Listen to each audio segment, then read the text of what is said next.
சகரியா புத்தகம் 12:10 வாசிக்கலாம். ஆண்டவர் சொல்றார், இந்த வேத வசனமானது என்ன சொல்லுகிறது? நான் தாவீது குடும்பத்தாரின் மேலும் எருசலேம் குடிகள் மீதும் கிருபையின் ஆவியையும் விண்ணப்பங்களின் ஆவியையும் ஊற்றுவேன். அப்பொழுது அவர்கள் தாங்கள் குத்தின என்னை அவர்கள் குத்தினவனை நோக்கி பார்ப்பார்கள். அல்லேலூயா. புலம்புகிறதை போல எனக்காக புலம்பி, ஒருவன் ஒருத்தி தலைச்ச பிள்ளைகளுக்காக புலம்பி அழுகிறது போல, துக்கிக்கிறது போல எனக்காக மனம் கசந்து துக்கிப்பாங்க. அந்த துக்கம் உங்களுக்கு இருக்கா? ஆண்டவர் சொல்ற, இந்த துக்கம் உங்களுக்கு இருக்கா? தான் புள்ள மரித்து போயிட்டுனா அவங்க போய் இப்படி அழு அப்படி அழு சொல்ல முடியுமா? சொல்ல முடியும். அவங்க அழுகிற அழ எப்படி இருக்கும்? அடி வயிற்றுல இருந்து வரும். வேதனை, துக்கம், துயரம் தாங்க முடியாம வரும். தன் தலைச்சப்பில்லை சாகுறதை கண்டு துதிக்கிற அந்த இருதயத்தை போல புலம்புவார்கள் என்று கர்த்தர் சொல்லுகிறார். கடைசி காலமாய் தேவன் உங்களை எச்சரிக்கிறவராய் இருக்கிறார். அப்போ அவர் என்ன பண்ண போறாரா? நான் தாவீது குடும்பத்தாரின் மேலும் எருசலேம் குடிகளின் மேலும் கிருபையின் ஆவியையும் விண்ணப்பங்களின் ஆவியையும் ஊற்றுவேன். உன் குடும்பத்து மீது கிருபையின் ஆவியையும் விண்ணப்பத்தின் ஆவியை ஊற்ற போகிறேன் சொல்லலாம். அப்ப நீ ஜெபிக்காம இருக்கலாமா? விண்ணப்பத்தின் ஆவியை உன் குடும்பத்தின் மீது ஊற்ற போகிறார். அப்ப நீ விண்ணப்பம் பண்ணி ஆகணும். கிருபையின் ஆவி உன்னை வளர்ச்சி அடைய அவர் சித்தப்பட்டிருக்கிறார். நீ பெருகணும் என்று விரும்புகிறார். கிருபையின் ஆவி உன் குடும்பத்துக்கு கொடுக்கப்படுகிறது. நான் சொல்லல, பைபிள் சொல்லுது. என் பைபிள் கர்த்தருடைய வார்த்தைக்குள்ள உங்களை பேசிக் கொண்டிருக்கிறார். கிருபையின் ஆவி உங்களுக்கு கொடுக்கிறார், ஊற்றுகிறார். விண்ணப்பத்தின் ஆவி உங்கள் மீது ஊற்ற அவர் வல்லவராக இருக்கிறார். அப்போதான் உங்களுக்குள்ளே உணர்வுகள் வரும். உணர்வு இருக்குதா?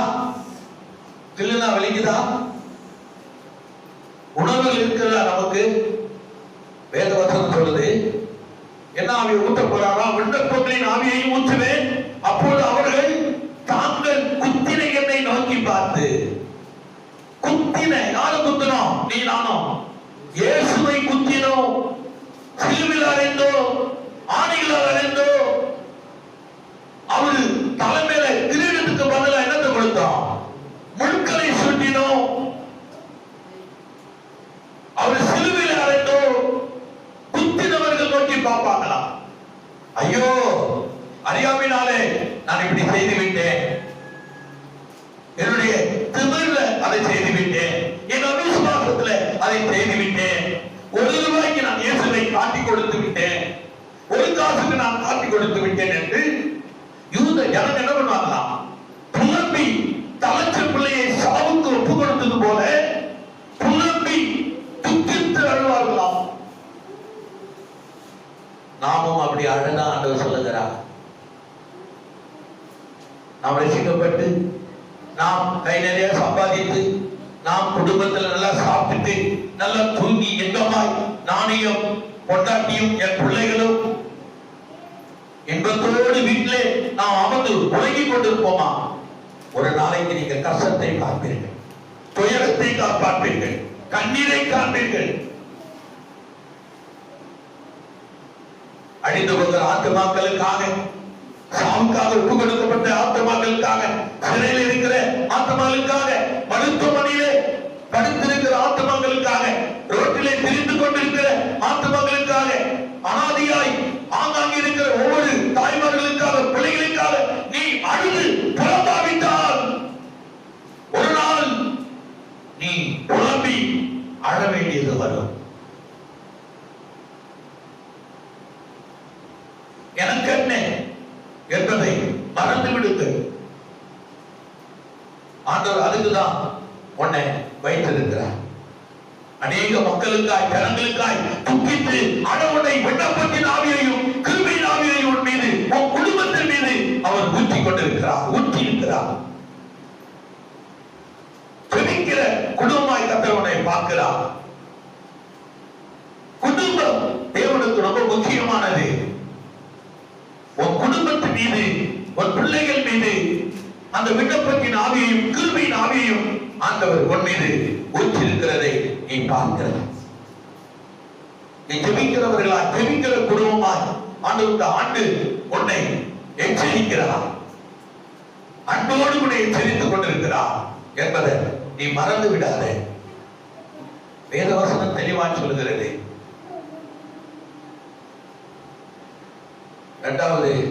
7வது வசனம் எப்படி சொல்லுது? 7 வாசிங்க. 7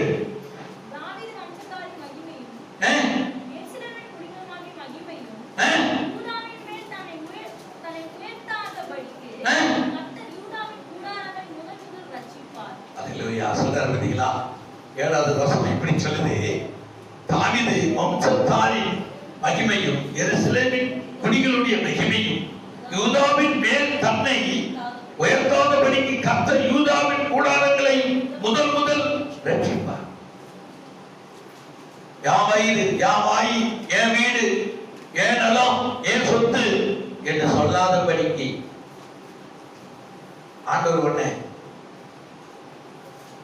அவரு மகிமைக்கு என்று உன்னை உருவாக்கினார். அவருக்காக தான் உன்னை உருவாக்கினார் என்று கர்த்தர் சொல்கிறார். முதல் என்ன பண்ணுவாரா? அவர்களை ரட்சிப்பார். யூதன் மேலும் தன்னை உயர்த்தாதபடிக்கு நான் யூதன் என்றும் நான் கிரேக்கர் என்றும் நான் பணக்காரன் என்றும் நான் எச்சாதிபதி என்றும் நீ சொல்லாதபடி கர்த்தருடைய ரட்சிக்க வல்லவரா இருக்கிறார். எனக்கு அருமையான தேவனுடைய பிள்ளை, தேவன் நம்ம குடும்பத்துக்கு 2021 ஆசீர்வதிக்க விரும்புகிறார். அதனால் கிருபையின் ஆவியையும் விண்ணப்பத்தின் ஆவியையும் அவர் நம்ம குடும்பத்தின் மீது பிள்ளைகள் மீது நம்ம குடும்பத்தின் மீது தாவீது குடும்பத்தின் மீது ஊற்றி இருக்கிறார் என்று சொல்லி வேதம் தெளிவாய் உனக்கும் எனக்கும் கோடிட்டு காட்டுகிறதை நம்மால் பார்க்க முடிகிறது. தன்னை உயர்த்தாதபடிக்கு கர்த்தர் யூதாவின் கூடாரங்களை முதல் ரட்சிப்பான். தன்னை உயர்த்துகிறவன் தாழ்த்தப்படுவான், தன்னை தாழ்த்துகிறவன் உயர்த்தப்படுவான் என்று கர்த்தர் சொல்லுகிறார். வேதவசனம் தெளிவா சொல்லுகிறது. வேதவசனத்துக்கு நீங்கள் எப்பொழுதுமே செவி கொடுக்கிறவர்களாய் காணப்பட வேண்டும் என்று சொல்லுது பாருங்க. அந்நாளிலே கர்த்தர் எருசலேமின் குடிகளை காப்பாற்றுவார். நீ கர்த்தருக்கு செவி கொடுத்து அவர் சொல்லுகிற பிரகாரம் நீ உன்னை மாற்றிக் கொண்டாயானால் கர்த்தர் உன் குடும்பத்தை நீ நடத்த வேண்டாம், கர்த்தர் நடத்துவார். அவரே நடத்துவார். பிள்ளைகளை கர்த்தர் நடத்துவார். உன்னுடைய பிசினஸை கர்த்தர் முன்னிட்டு நடத்துவான். உன் வேலைகளை கர்த்தர் முன்னிட்டு நடத்துவான். கர்த்தருக்கு கொடுக்க வேண்டியதை நீ கொடுத்து விடு. டைம் ஜெபிக்கிற நேரம், அவர் ஆராதிக்கிற நேரத்தை கொடுத்து விடு. இல்லை என்றால் வருகாலத்திலே நீ அதை நினைத்து துக்கிப்பான். அப்போ உனக்கு ஜெபிக்க நேரம் கிடைக்காது. நேரம் இருக்கும் ஆனா ஜெபிக்க முடியாது. வேத வாசிக்க நேரம் இருக்கும் ஆனா வேத வாசிக்க முடியாது. உபவாசிக்க நேரம் இருக்கும் ஆனா உபவாசிக்க முடியாது. நெருக்கங்கள் அதிகமாகிடும். இப்பவே நீ உபவாசி, இப்பவே நீ நல்ல ஜெபம் பண்ணு, இப்பவே கர்த்தருடைய வேதத்தை வாசி, இப்பவே கர்த்தருடைய பாதத்தை தேடு. தாவீது குடும்பத்தாரே, இஸ்ரவேல் எருசலேமின் குடும்பத்தார்களே, கிறிஸ்தவனாய் மாறிட்டா நீ காக்கப்படுவாய் என்று கனவு கூட காணாத. கிறிஸ்தவனாய் மாறிட்டா நான் காக்கப்படுவேன், ஞானஸ்நானம் எடுத்து முழுகி நான் திருமுழுக்கு எடுத்து விட்டால் நான் கிறிஸ்தவனாய் மாறிவிடுவேன் நினைக்காத. நீ தப்பித்துக் கொள்ள முடியாது. கர்த்தருடைய வருகையிலே அவருடைய நியாயத்தில் போய் நீ தப்பித்துக் கொள்ள முடியாது. ஒரு நாள் நீ தப்பித்துக் கொள்ள முடியாது என்று வேதம் சொல்லுகிறது. அல்லேலூயா. என்ன சொல்லுது 8வது வசனம்? அந்நாளிலே கர்த்தர் எருசலேமின் குடிகளை காப்பாற்றுவார். அவர்களின் தள்ளாடினவன் அந்நாளிலே தாவீதை போல. அல்லேலூயா. இப்போ நீ ஜெபித்தா, இப்போ நீ ஸ்தோத்திரம் பண்ணினா, இப்போ நீ அடிமைத்தனத்தில் இருக்கிற பிள்ளைகளுக்காக நீ மன்றாடி கர்த்தருடைய பாதத்தில் ஜெபிப்பாயானால், ஊழியம் செய்வாயானால், ஆத்துமாக்களை சந்திப்பாயானால், ஜெப நேரங்களை சரியாக நீ கர்த்தருடைய பாதத்தில் அமர்வானால், அவரை ஏற்ற நேரத்தில் ஜெபித்து உன் பங்கை நீ உட்கார்ந்திருக்கிற இடம் காலி இல்லாதபடி பார்த்து கொள்வாயானால், அந்நாளிலே நீ காக்கப்படுவ.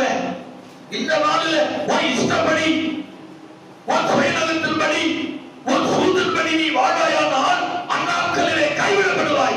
அன்பு குடும்பத்தார்களே, கிறிஸ்தவர்களே, நீங்க கைவிடப்படுவீங்க. இந்நாளிலே அதை நீ திரித்துக் கொள்ள வேண்டுமானால் இந்நாளிலே அதை திரித்துக் கொள். இந்நாளிலே அதை பயன்படுத்திக் கொள். இந்நாளிலே அதை உன் செவி கேட்க உன் இருதயத்தில் வைத்து உன் தேவனாய் கர்த்தருடைய பாதத்தை நீ அனுதினமும் தேடுவாயானால் அந்நாளிலே நீ காக்கப்படுவ. உலகத்திலே அழிவு வரும், நீ காக்கப்படுவ. உலகத்திலே துக்கம் வரும், நீ காக்கப்படுவ. உலகத்திலே மரணம் வரும், நீ காக்கப்படுவ. உலகத்திலே அழு சத்தம் கேட்கும், உன் குடும்பம் காக்கப்படும். இப்பொழுதே உன்னை சரி செய்து கொள். இப்பொழுதே முக்காலிட்டுக் கொள். இப்பொழுதே சகோதரனே நீ மன்னித்துக் கொள். இல்லை என்றால் கைவிடப்படுகிற நாட்கள் வரும்போது அவனை துக்கித்தாலும் அழுதாலும் உபவாசம் இருந்தாலும் அது தேவ சன்னிதானத்தில் எடுத்துக் கொள்ளப்படாது என்று கர்த்தர் இப்பொழுதே ரட்சணைய நாள், இப்பொழுதே மனதிருக்கிற நாள், இப்பொழுதே பாவத்தை அறிக்கை செய்து தேவ பாதத்திலே உன்னை ஒப்புக் கொடுக்கிற ஒரு ரட்சணைய நாளா இருக்கிறது என்று சொல்லி கர்த்தர் உன்னோடு கூட பேசிக் கொண்டிருக்கிறார். ஆண்டவர் தான் பேசிக் இருக்கிறார் என்பதை மறந்து விடாத. மனிதன் வார்த்தை ஒரு நாளும் தேவை கொண்டு வராது. கர்த்தருடைய வார்த்தை ஒரு நாளும் ஆபத்தை கொண்டு வராது. நித்திய வாழ்வை கொண்டு வரும், நிரந்தர வாழ்வை கொண்டு வரும், மகிழ் வாழ்வை கொண்டு வரும். இப்பொழுது நாம் சரியா இருக்கலாம் அது தெரியும். அந்நாட்களிலே கைவிடப்படுகிற அந்நாட்களிலே துக்கிட்டு அழுகிறதுக்கு இப்பொழுது நீ துக்கிட்டு அழுது இப்பொழுது அவருடைய பாதத்தை தேடுவாயானால் அந்நாட்களிலே கர்த்தருடைய பிரசன்னத்தை மூடிக்கொள்ளும் என்று வேதவசனம் சொல்லுகிறது. தள்ளாடினவன் அந்நாளிலே தாவீதை போல இருப்பான். தாவீது குடும்பத்தார் அவர்களுக்கு முன்பாக தேவனை போலவும் கர்த்தருடைய தூதனை போல இருப்பார்கள். நீ போன சரி செய்து கொள். வாலிபனே, கன்னிகையே, இந்த நாள் உனக்கு ஒரு இரக்கமுள்ள நாளாய் கர்த்தர் உனக்கு சொல்லுகிறார். நீ அந்த நாட்களே தாவீதை போல தேவ தூதனை போல தேவனை போல இருக்க வேண்டுமானால் என்றைக்கு உன் முழங்காலே முடக்கிக்கொள். முழுமுட்டையாயிரு வேதம் சொல்லுது. எப்படி முழுமுட்டையாயிரு வேதம் சொல்லுது. நீ முழுமுட்டையாய் இருக்க கர்த்தர் விரும்புகிறார். முழுமுட்டையாய் உன்னை பார்க்க கர்த்தர் விரும்புகிறார். வேதவசனம் தான் சொல்லுதுங்க. எனக்கு அன்பான தேவனுடைய பிள்ளையே, ஆண்டவருடைய நாமத்தை நீ என்ன பண்ண மகிமை படுத்து என்று கர்த்தர் சொல்லுகிறார். மழையின் வெடிப்பிலே உன்னை ஒழித்துக் கொள் என்று கர்த்தர் சொல்லுகிறார். 9வது வசனம் எப்படி சொல்லுது பாருங்களேன். அந்த நாளிலே எருசலேமுக்குள்ளுமாய் வருகிற எல்லா ஜாதிகளையும் அழிக்க பார்ப்பேன். பாத்தீங்களா, உடனுக்குள்ளுமாய் நாங்க வருவாங்க. நீ ஒண்ணு செய்ய வேணாம். நீ வீட்டுக்குள்ள உட்கார்ந்து இருக்கலாம், குடும்பத்தோடு இருக்கலாம், குடும்பத்தோடு சாப்பிடலாம், குடும்பத்தோடு நீ வீட்டுக்குள்ள இருக்கலாம். உனக்காக கர்த்தர் என்ன பண்ணுவாரா? அழிக்க வருவார்கள். நான் அவர்களை அனுமதிக்க மாட்டேன், நான் அவர்களை அழித்து போடுவேன் என்று கர்த்தர் சொல்லுகிறார். ஏதோ வசனம் சொல்லுதுங்க. எனக்கு அருமையான தேவனுடைய பிள்ளைகளே, கர்த்தர் உங்களோடு பேசிக் கொண்டிருக்கிறார் என்பது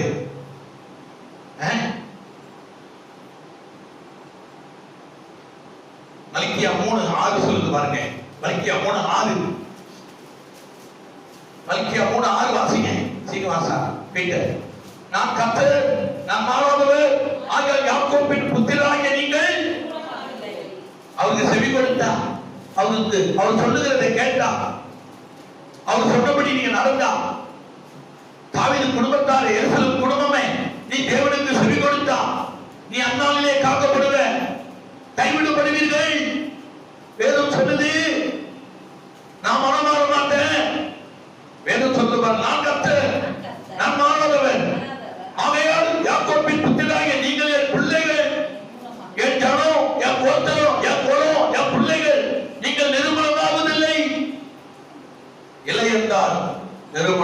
விடுவோம். வேதம் சொல்லுதுங்க. அல்லேலூயா. பாவம் இருந்த இடத்துல தேவ கிருபை அதிகமாய் இருந்து கொண்டதான்.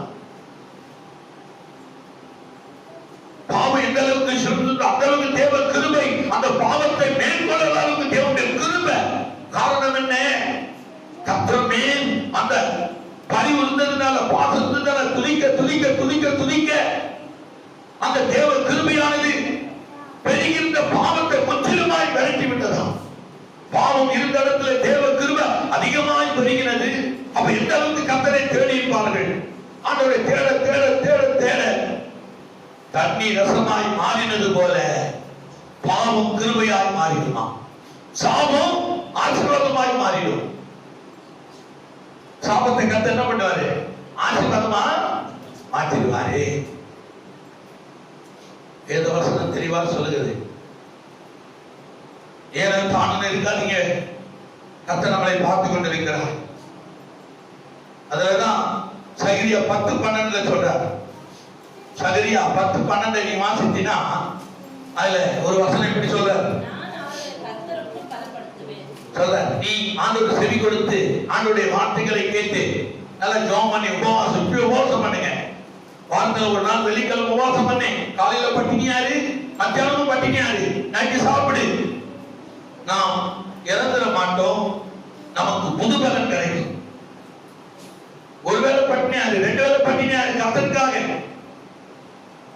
இந்த உலக ரட்சிப்புக்காக, அழிந்து போகிற ஆத்மா ரட்சிப்புக்காக நீ 3 வேளையில ஒரு வேளை சாப்பிடாம ஒரு நாளைக்கு ஜெபம் பண்ணிட்டு சாப்பிடு. ஒரு நாள் வாசிக்கிறே நீ துண்ணு சாப்பிட்டு என்னதான் இங்க நடக்குது திங்காம இருந்து பாரு. ஒரு நாளைக்கு நைட்டு சாப்பிடு நல்லா, நிச்சயமாய் தேவனுடைய அற்புதத்தை நீ காண்ப. ஒரு நாள் ஒரு வேளை உன் உடம்பு ஒடுக்கு ஜெபம் பண்ணி உன் ஜெபம் கேட்கப்படும். அழிந்து போகிற ஆத்துமாக்கள் ரட்சிக்கப்படும். உன் யோசனை உன் ஜெபம் மற்றவர்களை குறித்து இருக்கணும், உன்னை குறித்து அல்ல. உன் குடும்பத்தை உன்னை கர்த்தர் பயன்படுத்துவார், பாதுகாப்பார். மற்றவர்களுக்கு யார் பாதுகாக்கிறது? அதுக்காக தான் கர்த்தருடைய ரட்சித்திருக்கிறார், அதனால கர்த்தருடைய ஆசீர்வாதம் வைத்திருக்கிறார், அதுக்காக தான் கர்த்தருடைய நியமித்திருக்கிறார். நீ மற்றவர்களுக்காக புலம்பி அழ வேண்டும் என்று கர்த்தர் விரும்புகிறார். தேசத்துக்காய், அழிந்து போகிற ஆத்மாவுக்காய், அனாத பிள்ளைகளுக்காய், திக்கற்ற தாய்களுக்காய் உன்னை செபிக்க கர்த்தர் ஏற்படுத்தியிருக்கிறார். மறந்து விடாத அன்பு சகோதர சகோதரிகளே. அப்படியானால் கர்த்தர் உன்னை எப்படி நடத்த போகிறார்? நான் அவர்களை கர்த்தருக்குள் பலப்படுத்துவேன், அவர்கள் அவருடைய நாமத்தினாலே நடந்து கொள்வார்கள் என்று கர்த்தர் சொல்லுகிறார். நீ கர்த்தருடைய நாமத்தினாலே நடந்து கொள்ள வேண்டும். குறைஞ்சபட்சம் எல்லாரோடும் சமாதானமா இருக்க பாரு. ஆண்டவர் எனக்கு சொன்னார், புது வருஷத்துல ஆண்டவர் என்னோட பேசினார்.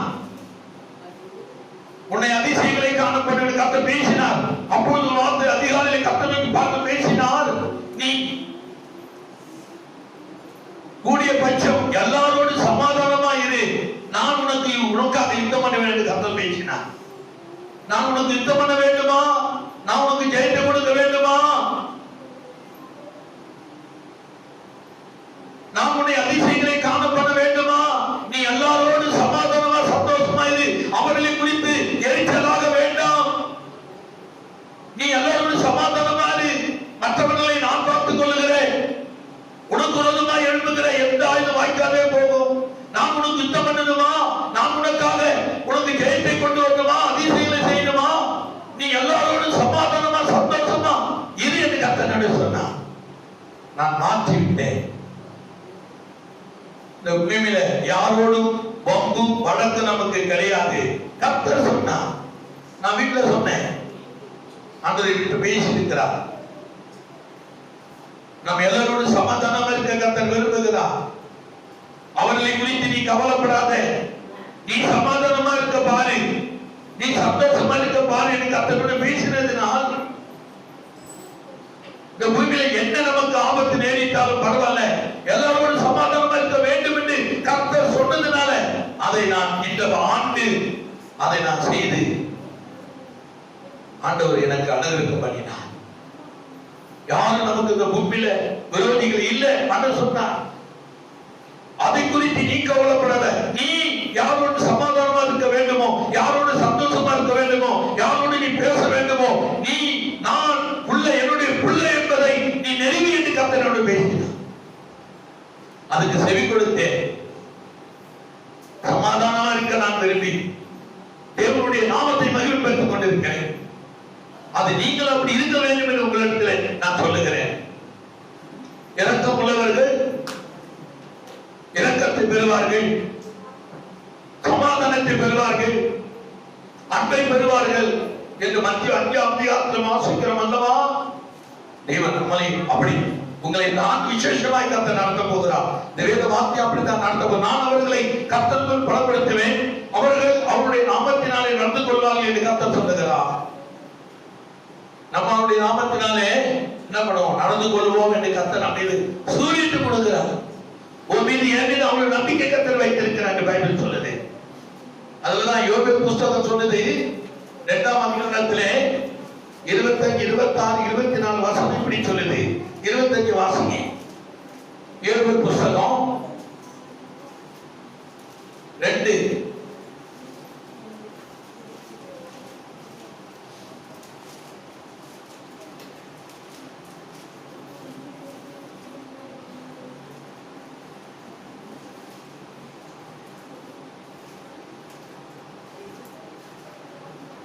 வாசிங்க.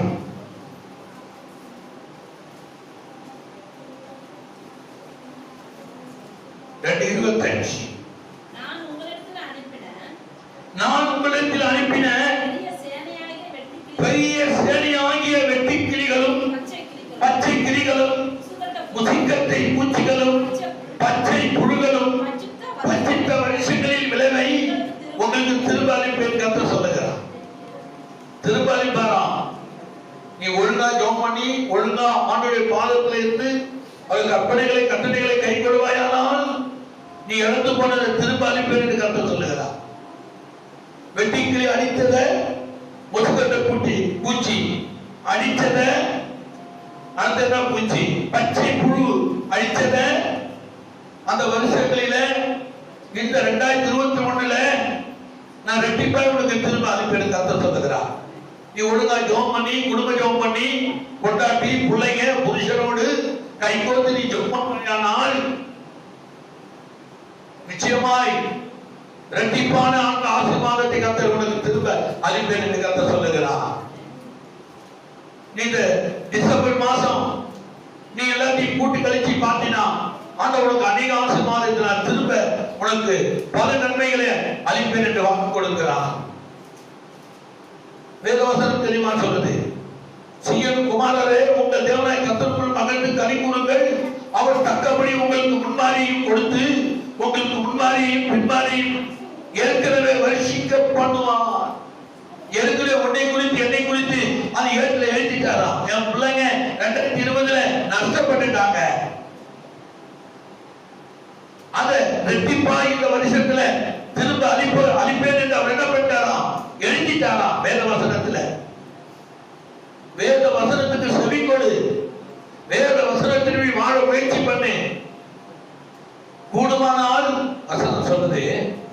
வசனத்துக்கு நம்மளோட பேசிய 4ஆம் அதிகாரத்துல 26 வாசிய ஆண்டவர் வசனத்தை கொண்டுதான் உனக்கு போதிக்கிறார். மனுஷனுக்கு ஆலோசனை அல்ல. அது ஒரு நாளும் ஜெய் கொடுக்காது.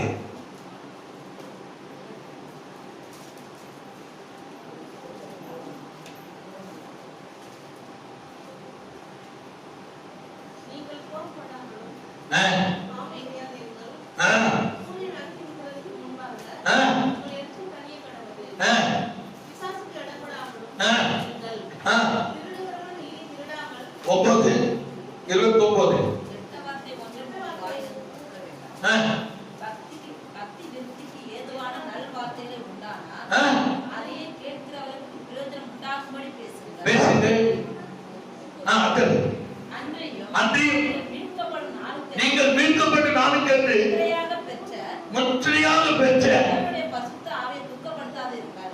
துக்கப்படுத்தாத. பரிசுத்த ஆவியானவர் என்ன பண்ண நீ துக்கப்படுத்தாதிருங்கள், வேதனைப்படுத்தாதிருங்கள். வேதவசனம் தெளிவாய் சொல்லுகிறது.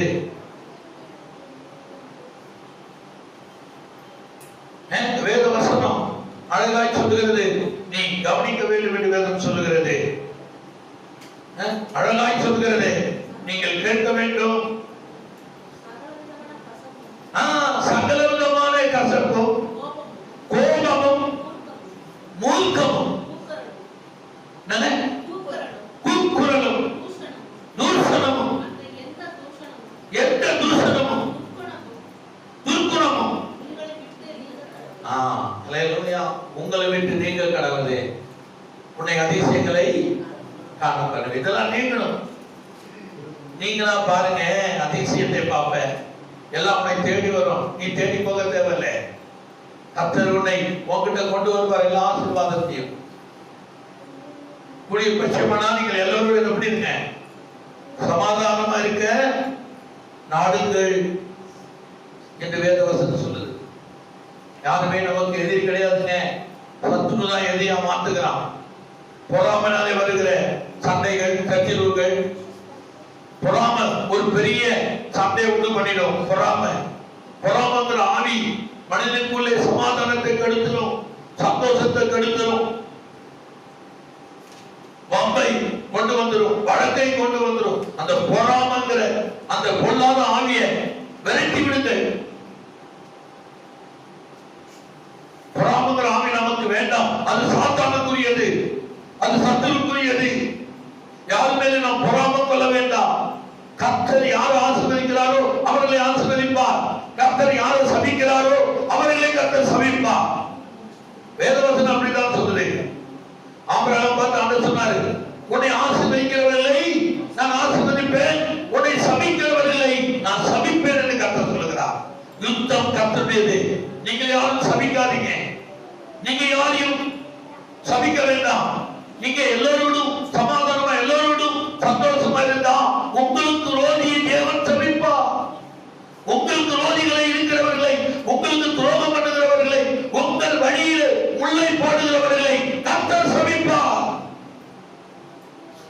உங்கள் வழிகளிலே உங்களுக்கு விரோதமாய் முட்களை போடுகிறவர்களை தேவன் சபிப்பார். நீங்க எல்லோரும் சமாதானமா இருங்க, எல்லாரையும் மதித்து நடங்க. எல்லாருக்கும் சிறியவர்களா இருந்தாலும் சரி, பெரியவர்களா இருந்தாலும் சரி, யாவரையும் மரியாதை கொடுங்கள். கர்த்தர் நிமித்தம் இந்த ஆண்டு நீங்கள் அதிசயங்களை கர்த்தர் உங்களுக்கு காண செய்வார். அற்புதங்களை உங்கள் வாழ்க்கையில் செய்வார். நீ பார்க்காத ஆசீர்வாதத்தை நீ பார்க்க போற. அந்த பார்க்காத ஆசீர்வாதத்தை உன் பிள்ளைகளுக்கும் உனக்கும் உன் குடும்பத்திற்கும் தாவீது குடும்பத்திற்கும் எருசலேம் யூதா குடும்பத்திற்கும் நான் திரும்ப அளிப்பேன் என்று கர்த்தர் வாக்கு கொடுக்கிறார். சகோதரி 26 என்ன சொல்றாரு? 26 நீங்கள் சம்பூர்ணமாய் சாப்பிட்டு திருப்தி அடைந்து உங்களை அதிசயமாய் நடத்தி வந்த உங்கள் தேவனாய் கர்த்தருடைய நாமத்தை துதிப்பீர்கள். அதிசயமாய் நடத்த போகிற தேவனை 2022 நீ சாட்சி சொல்லி கர்த்தரை துதிக்க போற. அடுத்தது என்ன சொல்றது? என் ஜனங்கள் ஒருபோதும் வெட்கப்பட்டு போவதில்லை. ஒரு சத்துரு வெட்கப்படுவான், உனக்கு துரோகம் பண்ணுகிறவர் வெட்கப்படுவார்கள், உன்னை சபிக்கிறவர்கள் சபிக்கப்படுவார்கள், உன்னை ஏகடிக்க பண்ணுகிறவர்கள் ஏகடிக்க பண்ணப்படுவார்கள், உன்னை பார்த்து சிரிக்கிறவர்கள் துக்கப்படுவார்கள், உன்னை வஞ்சிக்கிறவர்கள் வஞ்சிக்கப்படுவார்கள். நீங்கள் யாரையும் வஞ்சிக்க வேண்டாம், நீங்கள் யாரையும் சபிக்க வேண்டாம். உங்கள் விரோதி கர்த்தருடைய விரோதி என்பதை வேதம் சொல்லுகிறது. நீங்கள் எல்லாரையும் ஆசீர்வதிங்கள், எவர்களுக்கு கொடுக்க வேண்டும் அவர்களுக்கு கொடுங்கள், சத்துருவை சிநேகியுங்கள். வேதம் சொல்லுது.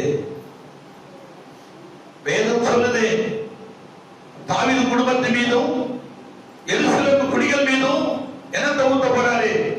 கிருபையின் ஆவியையும் விண்ணப்பத்தின் ஆவியையும். அதுதானே நமக்கு முக்கியம். கிருபையின் ஆவியும் விண்ணப்பத்தின் ஆவி ஆண்டவருக்கு ஊற்ற போகிறார். அது மேல வாங்கியாரு, மற்றவைகளை கர்த்தர் பார்த்துக் கொள்வார். 24 என்ன சொல்லுது?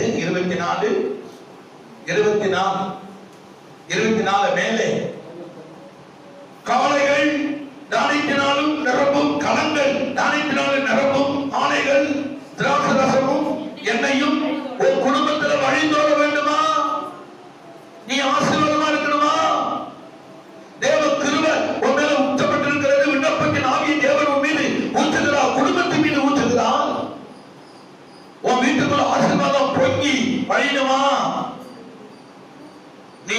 மக்களுக்காக ஜெபம் பண்ணு, தேசத்துக்காக ஜெபம் பண்ணு, அரசியல்வாதிகளுக்காக ஜெபம் பண்ணு, நடக்க போகிற நாடாளுமன்ற தேர்தலுக்காக ஜெபம் பண்ணு,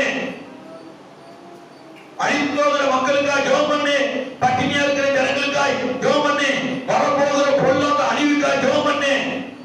ஆண்டவர் சொன்ன எல்லா அழிவு இந்த உலகத்துல வரும், அதுக்காக ஜெபம் பண்ணு. ஏழை எளிய திக்கற்ற பிள்ளைகளுக்காய் ஜெபம் பண்ணு. சுயநலத்தை வெறுத்து விடு, சூதுவாதை தூக்கி எறிந்து விடு. மற்றவர்களுக்காக அழுது புலம்பு, ஜெபம் பண்ணு. சிறியவனை நேசி, எளியவனுக்கு உதவி செய். நிச்சயமான வாழ்க்கையில தேவனுடைய அதிசயங்களை காண பண்ணுவா. கர்த்தருக்கு உண்மையாரு. ஜெபிக்க வர நேரத்தில் ஜெபம் பண்ணு, துதிக்கிற நேரத்தில் துதி. ஆனா ஒரு நாள் உனக்கு நேரம் இருக்கும், காலம் இருக்கும், துதிக்க முடியாது, உபவாசிக்க முடியாது, வேத வாசிக்க முடியாது. அது கொடிய காருள் நிறைந்த ஒரு நாளா இருக்கும். அப்போது கர்த்தருக்கு துணை இருக்க வேண்டுமா? கர்த்தருடைய காப்பாற்ற வேண்டுமா? கர்த்தரை நடத்த வேண்டுமா? கர்த்தர் அன்னைக்கு போஷிக்க வேண்டுமா? இன்று நீ ஆயத்தப்படு, ஆயத்தப்படுத்து. கரங்களை தெரியாததை மகிமைப்படுத்து. நீ உன் குடும்பம், நீ ஆயத்தப்படு, மற்றவர்களை ஆயத்தப்படுத்து. ஜெபம் பண்ணு, கர்த்தரை நோக்கி பாரு. இல்லைன்னா கைவிடப்படுவேன். வேதவசனம் தெளிவாக சொல்லுகிறது.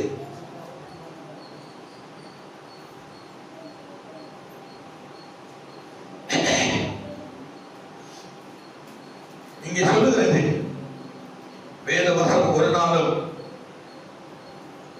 பொய்யை சொல்லாது.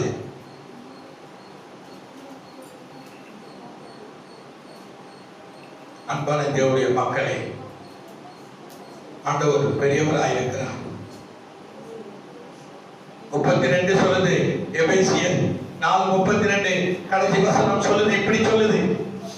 புதிய ஏற்பாடு எபேசியர் 4:32 ஒருவருக்கொருவர் தயவையும் மன ஒடுக்கமாய் இருந்து கிறிஸ்துவுக்குள் தேவன் உங்களுக்கு மன்னிக்கிறது போல, மன்னித்தது போல நீங்கள் ஒருவருக்கொருவர் மன்னியுங்கள்.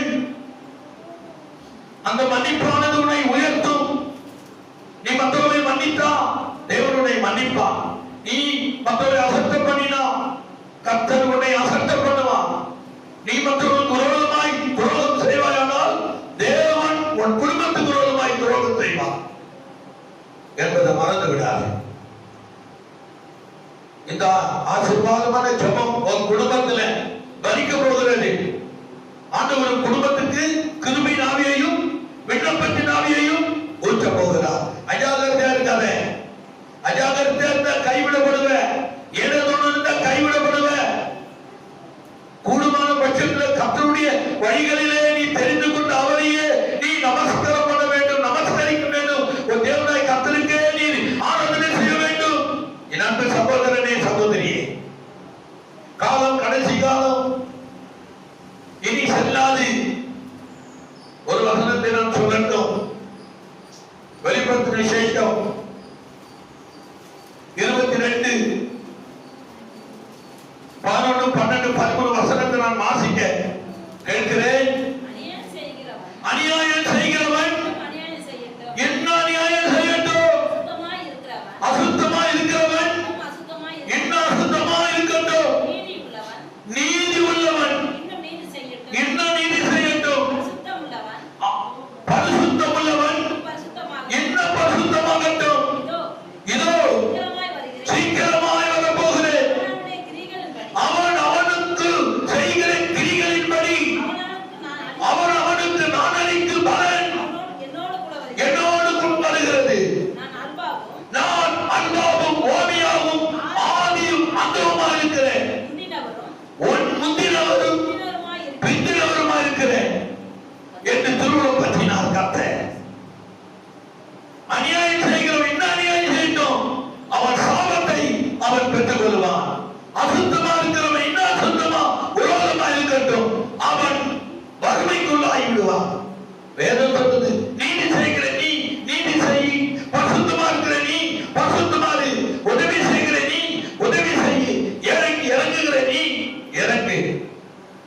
ஆண்டவனுக்கு கிருபையின் ஆவியையும் விண்ணப்பத்தின் ஆவியையும் உனக்கு ஊற்ற வல்லவராக இருக்கிறார் என்பதை மறந்து விடாத. கைகளை தட்டி கர்த்தரை மகிமைப்படுத்து. விரோதமா இருக்கிறவன் என்ன விரோதமா இருக்கட்டும், அவனுக்குள் அது கர்த்தருக்கு உண்டாக இருக்கிறது.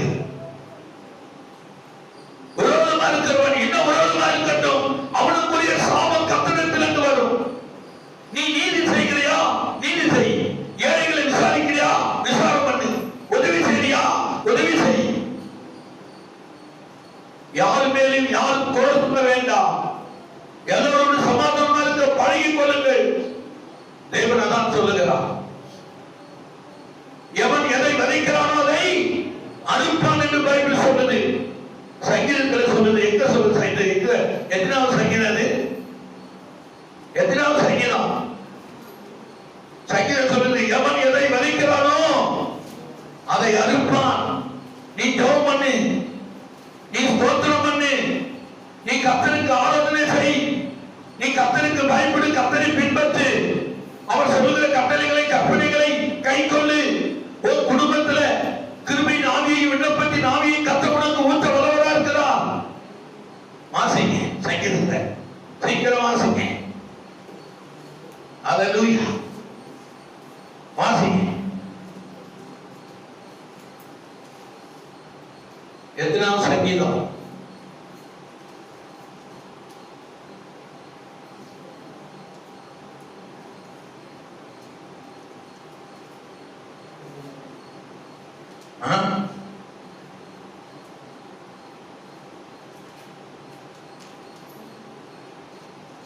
சீக்கிரம்.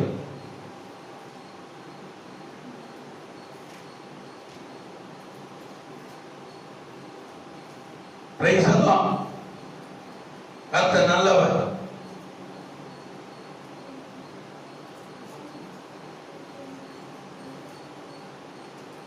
சங்கீதத்தை வாசிக்கிறேன் இல்லையா?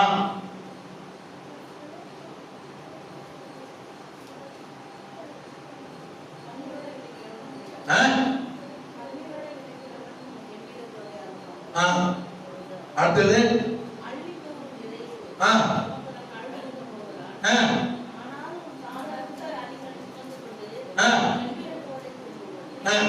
அடுத்த கீழே 134 126 ஒரு வசனம் உண்டு. இந்த வசனத்தை நீங்கள் வாசித்தா அது உங்களுக்கு பிரயோஜனமா இருக்க வேண்டியதான். அதை வாசிக்க சொன்னேன். அழகா இந்த வசனம் சொல்லும். மனுஷன் எதை விதைக்கிறானோ அதையே அறுப்பான் என்று வேத வசனம் சொல்லுகிறது. மாற்றி அறுக்க முடியாது. ஏன்னா பைபிள் ஒரு நாளும் போய் சொல்லாது. அதை நீ நானும் விதைக்க கூடாதுன்னா அதை நான் உங்களுக்கு பிரசங்கம் பண்றேன். மனுஷன் எதை விதைக்கிறானோ அதை அவன் நிச்சயமாய் அறுக்க கூடும் என்று. திரையை விதைக்கிறவன் திரையையும், பாவத்தை விதைக்கிறவன் பாவத்தின் அறுப்பான் என்று வேதம் சொல்லுகிறது. விரோதத்தை விதைக்கிறவன் விரோதத்தை அறுப்பான் என்று வேதம் தனிமா சொல்லுகிறது. எனக்கு பிள்ளைகளே, அப்ப கர்த்தர் சொல்லுகிறார், என்ன சொல்லுகிறார்? தாவீது குடும்பத்துக்குள்ள என்ன ஊத்த போறாரு? கிருபையின் ஆவியையும் விண்ணப்பங்களின் ஆவியையும் ஊற்றுவேன். அப்பொழுது குத்தினவர்கள், என்னை குத்தினவர்கள் என்ன நோக்கி பார்த்து, ஒருவன் ஒரே பேரான குமாரனுக்கு புலம்புகிறது போல எனக்காக புலம்பி துக்கிக்கிறது போல எனக்காக மனங்கசந்து ஆடுவார்கள். ஐயோ, இயேசுவை விரோதமாய் நான் பாவம் செய்து விட்டேன், இயேசுவை காட்டிக் கொடுத்து விட்டேன், இயேசுடைய பிள்ளைகளுக்கு நான் விரோதமாய் செய்து விட்டேன், கர்த்தருடைய பிள்ளைகளுக்கு நான் பாவம் செய்து விட்டேன், துரோகம் செய்து விட்டேன் என்று கர்த்தரை குறித்து புலம்புவார்களாம். அல்லேலூயா. ஆனா நீதி செய்கிற நீ நீதி செய், உதவி செய்கிற நீ உதவி செய், ஜெபிக்கிற நீ ஜெபம் பண்ணு. பாவிகள் மேல் பொறாமை கொள்ளவன் இருதயத்துக்கு இடம் கொடுக்காத. நானோடு கர்த்தரை பக்த பயத்தோடு நிச்சயமாக நம்பிக்கை வீண் போகாது. நாடோடு கர்த்தரை பற்றி பயத்தோடு ஜெபம் பண்ணு, தோத்திரம் பண்ணு, உதவி பண்ணுகிற நேரத்தில் உதவி பண்ணு. உன் நம்பிக்கை வீண் போகாது. கிருபையின் ஆவியும் விண்ணப்பத்தின் ஆவியையும் ஆசீர்வாதத்தின் ஆவியும் கர்த்தர் மீது ஊற்றி அந்நாளிலே உன்னை ஜெயிக்க பண்ணுகிறவராக இருக்கிறார். என்பதை நீ மறந்து விடாதே. ஜெபிக்கலாமா?